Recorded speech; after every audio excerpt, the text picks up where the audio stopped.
Étudiant en DUT-GEA ou futur étudiant en BUT-GEA, vous voulez savoir ce qu'on peut faire après? Je vous présente dans cette vidéo les différentes possibilités et surtout comment choisir.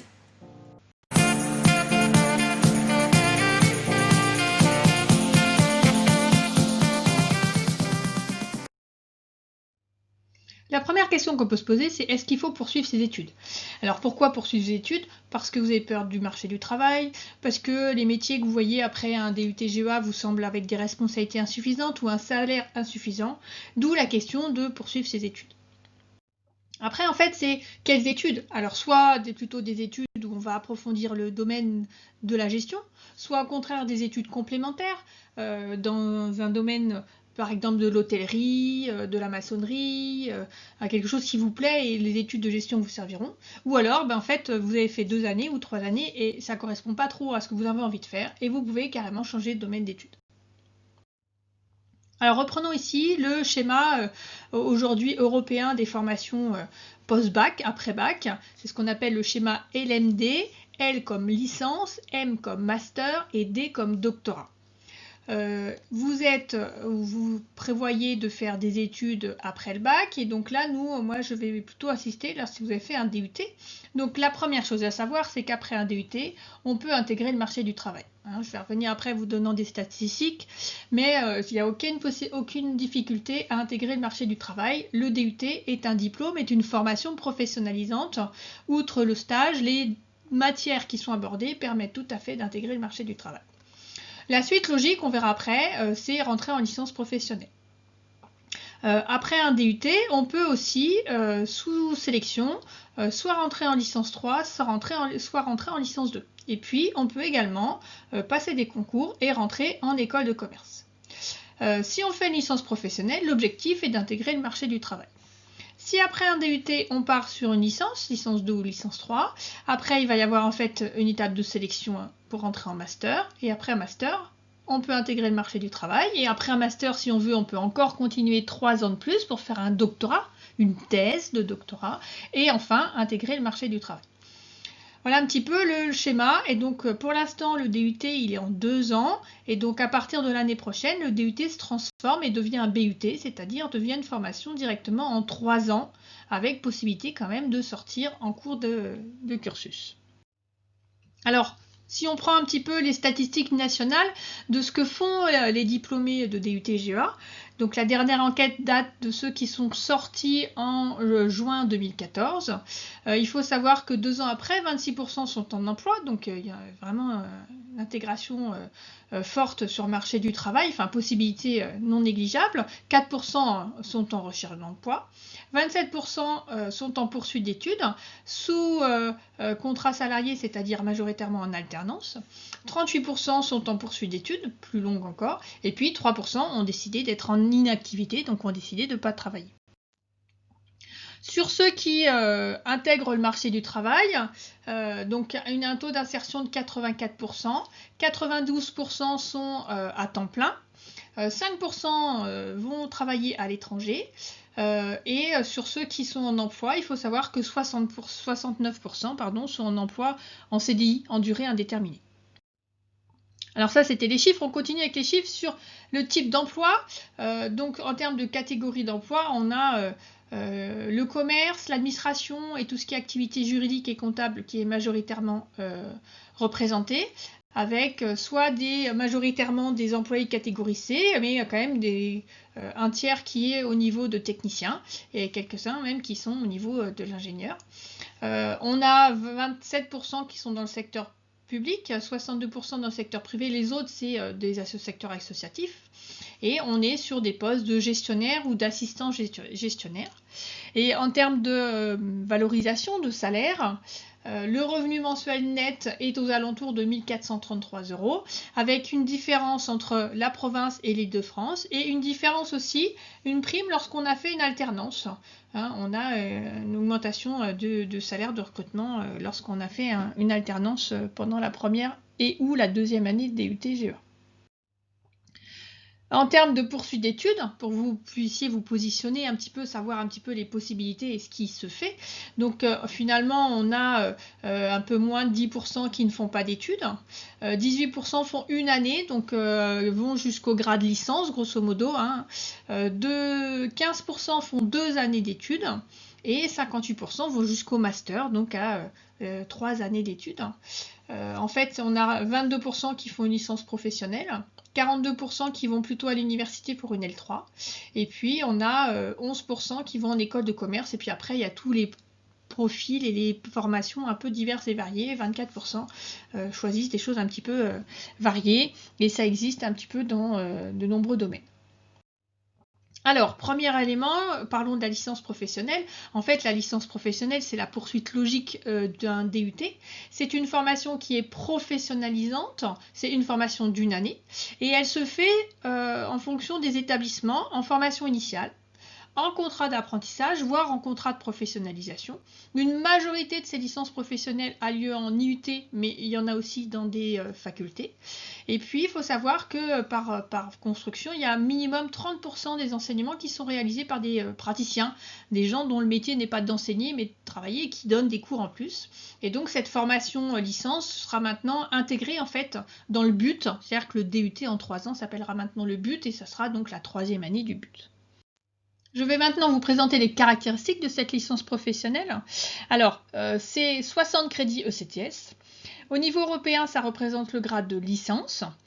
Généralement, on a environ, ça dépend des établissements, environ 450 heures de cours et 150 heures de projet. C'est important ce côté professionnalisant qui est géré et par le projet et par les semaines de stage, entre 12 et 16 semaines de stage.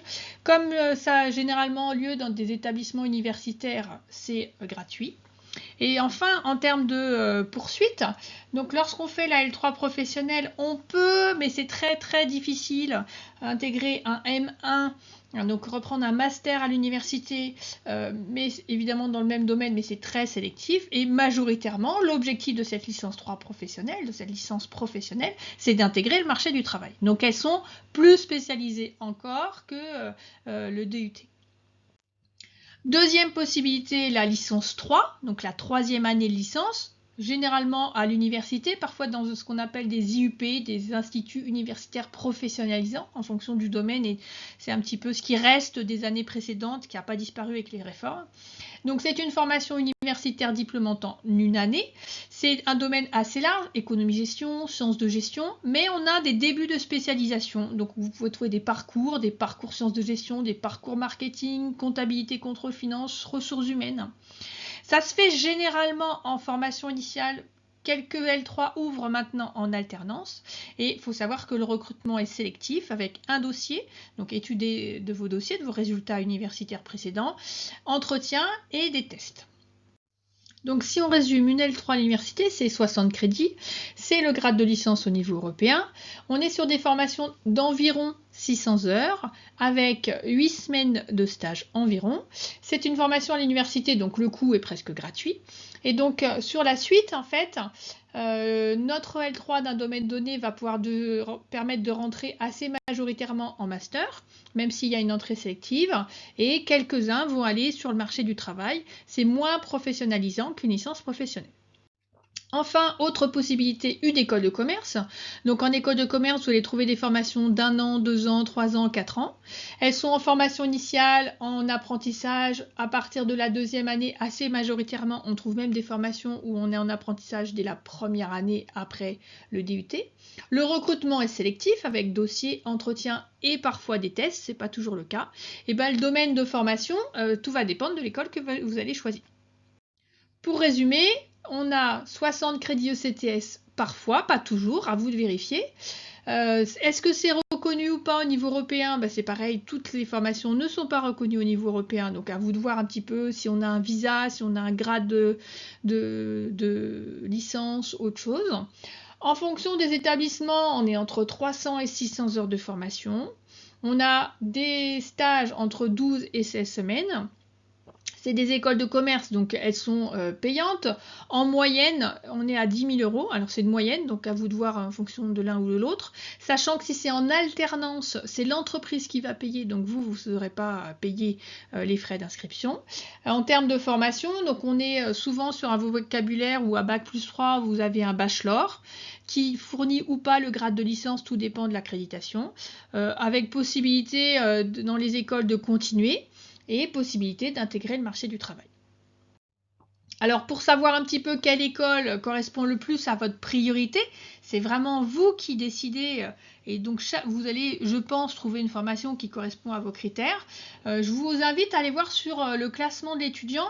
Alors ce qui est surtout intéressant sur le classement des étudiants, c'est que c'est vous qui allez donner le critère qui vous intéresse le plus. Est-ce que c'est des stages à l'étranger? Est-ce que c'est une équipe enseignant douée en recherche? Voilà, à vous de définir un petit peu le classement qui correspond le plus et donc trouver les établissements qui vous intéressent le plus. Vous pouvez participer aussi au salon, soit en présentiel, soit en période de Covid, on est sur du distanciel, beaucoup.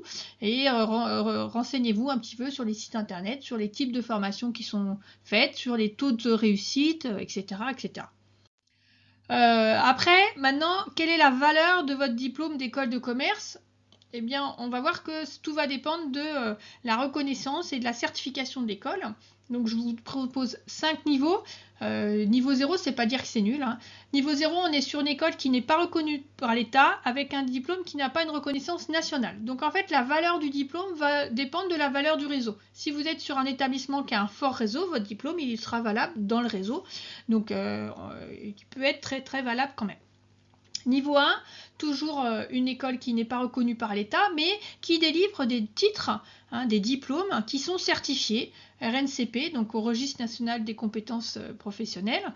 Et donc soit certifié niveau 2, c'est Bac+3, Bac+4, soit certifié niveau 1, c'est Bac+5. Donc pareil, il faut trouver l'information. Niveau 2, on est sur des établissements cette fois-ci qui sont reconnus par l'État, donc ça concerne tout l'établissement. Donc ça veut dire que l'État a demandé à l'établissement un dossier et a contrôlé un certain nombre d'indicateurs et de taux d'encadrement, de capacité d'accueil dans les locaux, etc., etc. Et donc dans cette école reconnue d'État, encore une fois, qui concerne l'établissement, vous pouvez avoir des diplômes certifiés, soit niveau 2, soit niveau 1. On continue dans les possibilités. Vous pouvez être dans une école qui est reconnue par l'État avec des diplômes qui sont visés par l'État. Donc ça, pour ça, vous allez vérifier sur le site DCEFG. C'est la commission de reconnaissance de ces diplômes avec des durées de diplôme entre 1 et 6 ans. Donc plus c'est long, plus il y a un sérieux dans l'établissement et une certaine historique qui assure une continuité de la valeur du diplôme. Et niveau 4, l'école est reconnue par l'État, les diplômes sont visés par l'État, elle peut être autorisée à délivrer le grade de master et puis après elle peut avoir des accréditations, des certifications qualité par des organismes extérieurs, ça peut être la conférence des grandes écoles, la CGE, ça peut être EQUIS, ça peut être AACSB. Donc voilà, là ça donne des certifications qui sont données par des organismes indépendants de l'État et indépendants de l'établissement. Donc à vous de voir un petit peu par rapport à l'établissement que vous connaissez, quel type de formation il délivre, et vous faites vos choix. Il n'y a pas de mauvaise formation. Après, l'objectif, c'est de trouver celle qui vous correspond le mieux. Alors, comment est-ce qu'on rentre dans une école de commerce? Souvent, c'est sélectif. Il y a 3 types, là je vous parle de 3 types de sélection. Donc quand on veut rentrer dans une L3 en faculté, c'est ce qu'on appelle généralement sur les études de gestion, ça se fait souvent dans les IE, dans les instituts d'administration des entreprises. On en a plus d'une trentaine sur le territoire français, donc vous en trouverez sûrement un proche de chez vous. Et on a un test qui s'appelle le score IAE Message. Pour s'inscrire, c'est 30 €. Et grosso modo, on a 4 grandes matières. On a culture économique, on a compréhension français, on a de la logique avec des tests mathématiques et on a de la langue. Voilà, c'est des QCM. Assez classiques. Vous avez même des ouvrages d'annales pour pouvoir vous préparer. Vous avez un certain nombre d'écoles de commerce qui sont regroupées sous la dénomination passerelle. Donc là, c'est pareil, vous avez un certain nombre de concours et d'écoles qui vont recruter via ce concours. Donc là, on est sur 13 écoles environ. On est en fonction si vous êtes boursier ou par boursier à une inscription entre 65 € et 320 €. Et puis après, pour les oraux, c'est entre 25 et 50 € par école, donc par oral que vous allez passer. Et un autre ensemble d'écoles aussi, c'est regroupé sous le terme écrit comme tremplin. Donc il y a un autre concours. Et là, pareil, en fonction de vos ressources financières, c'est entre 30 et 325 € le coût d'inscription. Donc voilà, il faut se renseigner.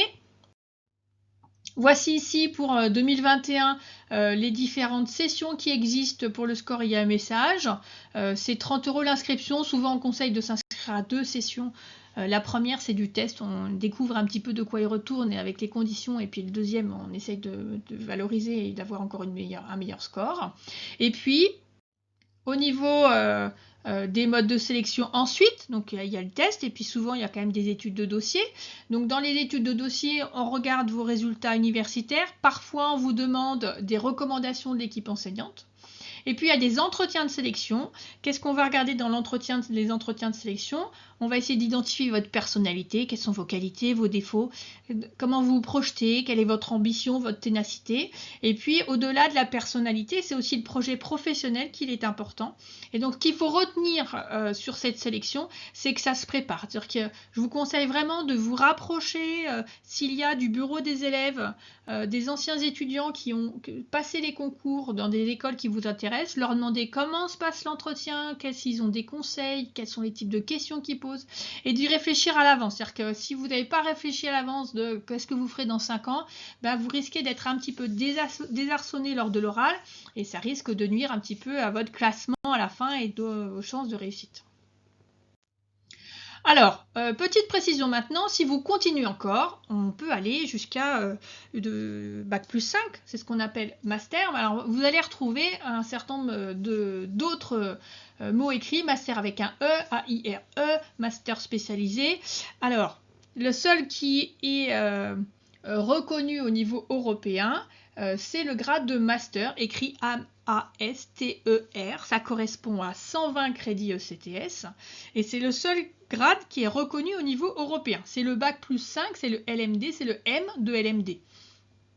Ce diplôme, il permet d'obtenir 120 crédits ECTS. Il va être obtenu majoritairement à l'université. On en a 2, c'est le master professionnel, donc avec objectif d'intégrer le monde du travail de l'entreprise, à proprement parler, sur des métiers spécifiques. Et on a un master recherche où là, l'idée, c'est d'aller avec le Bac plus 8, le D du LMD, le doctorat, et de continuer vers de la recherche. Et puis, il est aussi délivré dans certaines écoles de commerce qui ont été visitées, contrôlées par l'État. Toutes n'ont pas la possibilité de délivrer ce grade master, et on a aussi quelques écoles de commerce qui permettent aussi de continuer vers un doctorat. Donc tout va dépendre un petit peu de la reconnaissance, mais à partir du moment où vous voyez écrit master d'une autre façon que MASTER, c'est que ce n'est pas le grade master au niveau européen, et c'est une formation qui ressemble, mais qui n'est pas habilitée de la même façon.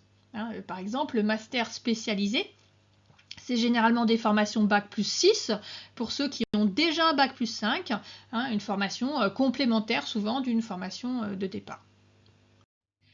Alors, pour terminer, ou presque, si vous voulez continuer vos études, il est important d'assurer votre poursuite d'études et pour ça, d'aller au-delà de votre objectif premier et trouver des solutions de rechange. Et en particulier, je vous conseille de faire un dossier de candidature pour une L2, que ce soit en gestion ou en économie-gestion. Ça reste un recrutement sélectif, donc on vous demandera de faire un dossier, mais normalement c'est plus ou moins accessible. Au moins la L2 gestion, quand on a fait un DUT GEA, on a les prérequis pour continuer. Ça vous permettra, si vous n'avez pas réussi les concours, d'avoir une formation et pour pouvoir rebondir l'année d'après et retenter les concours. Voilà, j'espère que vous avez comme ça les clés pour pouvoir choisir au mieux votre formation. Surfez un petit peu sur le net, allez voir sur les réseaux des anciens, sélectionnez. Et puis, je vous souhaite beaucoup de courage pour cette étape et ce stress qui va venir. Mais mieux on est préparé, mieux on y arrive. Allez, à bientôt!